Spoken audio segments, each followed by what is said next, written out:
जय गुरुदेव। स्वामी जी ने कहा, जय गुरुदेव वचन।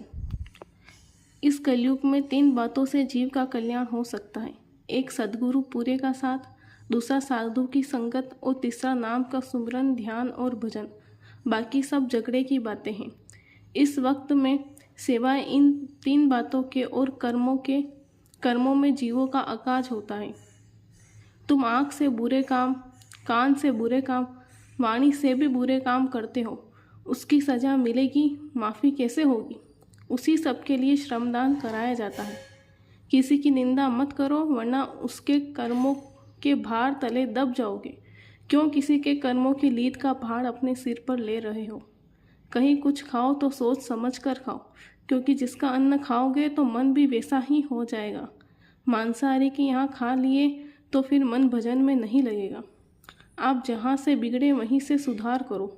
घर में झगड़ा झंझट हो तो पति चुप हो जाए, कोई झगड़ा नहीं होगा। अगर एक दूसरे ने जवाब दिया तो समझ लीजिए घर की शांति खत्म हो जाएगी। वाद विवाद में ही तो विष निकलता है। चुप हो जाए तो विष नहीं फैलेगा।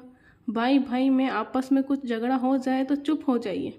बाहर कोई आपको चाहे जितनी गाली दे, आप चुप रहिए, उत्तर नहीं देना, चुप होकर सुनते रहो। यह भी नहीं कहना कि भाई गाली मत दो, चुप रहो। जवाब नहीं दोगे, चले जाओगे तो झगड़ा करने वाले को पश्चाताप होगा कि हमसे जो गलती हुई, उसने तो कुछ बोला नहीं, तुमने तो गाली दी। सब कुछ भला बुरा कहा तो पड़ोस वाले भी कहेंगे तुमको ऐसा नहीं करना चाहिए था। अगर कुछ कह दिया तो उसके समर्थक हो जाएंगे, आपका नुकसान हो जाएगा।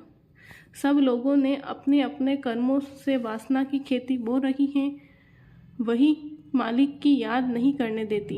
यही है चिंता रूपी नागिन। काल के देश में इसका कर्जा ले रखा है, वह चलने नहीं देता। यह बात सही है कि महापुरुष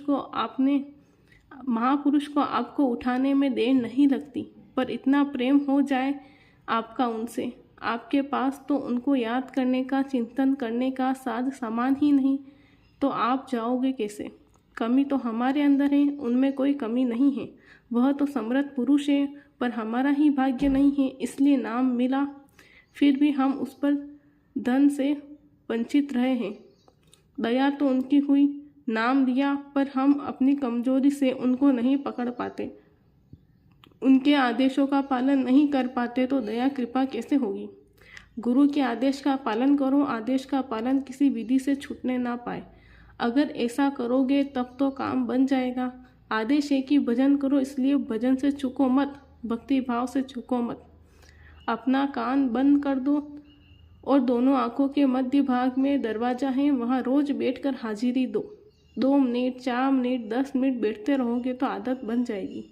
जब सच्चा भजन करोगे तब काल से बच सकते हो। दुनिया तो भजन कर नहीं रही है और तुम हो कि बार बार उधर ही भागते हो।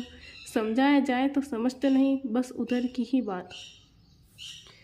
रामायण में आया है, नाम लेत भव सिंधु सुखाही, करहु विचार सुजन मन माही। ब्रह्म राम ते नाम बड़ वरदायक वरदानी, रामायण सतकोटि मह लिय महेश जिन जानी। जय गुरुदेव।